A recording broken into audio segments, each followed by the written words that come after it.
Yeah. So this is my ethics case. We're gonna do this. I say a lot. I just not very good in the camera, but I'm gonna do my best. And I got this all my papers and my notes didn't print out, so I'm using my fiance's tablet. All right. Hi, Mr. Deaton. Nice meeting you. My name is Juan Martinez. I go by JT, so I'm gonna get to this real quick. All right.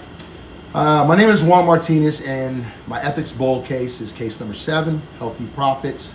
This case focuses on how big food companies are reacting to the rise of medications like Ozempic, Wegovy, and Mounjaro. These are also known as GLP-1 drugs, which stands for glucagon-like peptide 1. I was really trying to, that was messing me up. They were really originally developed to treat type 2 diabetes, and my girl over here snapping on me because she's timing. Anyways, they also slow digestion and reduce appetite, which is why many people now use them for weight loss. As more people take these medications, they eat less and lose interest in the junk food. That creates a major problem or challenge for food companies that profit from snacks like fast foods and processed foods.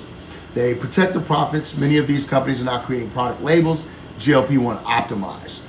Smaller, high-protein foods designed for people whose appetites are medically suppressed. Going on, what the case is about is the ethical question is, what is this companies are truly helping improve public health, or are they just rebranding the same profit-driven tactics under the healthy label, quote-unquote healthy? Supporters, some argue that products help on GLP-1 drugs stay nourished while eating less. Critics argue that this is just another way companies engineer foods to influence people's eating behaviors. One time targeting people whose appetites are chemically altered. So you just hit them one time, alter them, and then you got them. So the real tension here is about trust, health, and the power food companies have to shape what people eat. Now, so the main moral conflict is public health versus corporate profit. Do these companies owe the public anything beyond making money? There's also honesty versus manipulation. If a company designs foods to override appetite suppressions and markets it as healthy, is that truth or is it deception? Going on down, we're going to say that also the final part is anonymity. Are people making free choices when companies are intentionally designing products to influence behavior? So after reading that, my position, I think that I believe food companies do have moral responsibility to protect public health. But using the Campton ethics, we should study ethics in a nutshell. Deaton's ethics in a nutshell. Moral action requires treating people as ends in themselves, not tools for profit. If companies engineer foods and take advantage of consumers' medically suppressed appetites, they're treating people as a means of making money, so it's violating Kant's basic law. From utilitarian's perspective and drawing on Mill's moral actions, it increases the well-being. If it increases the well-being, GLP-1 optimized foods create confusion, false trust, and poor nutrition. Overall happiness and public health decline. Even if profits rise, the society will lose. So that overall action fails the utilitarian test. So ethically, companies should be honest, transparent, committed to genuine health, and not manipulating consumers under new labels. So my objection here is, the reasonable objection is that companies are responding to the demand for they wanting the weight loss.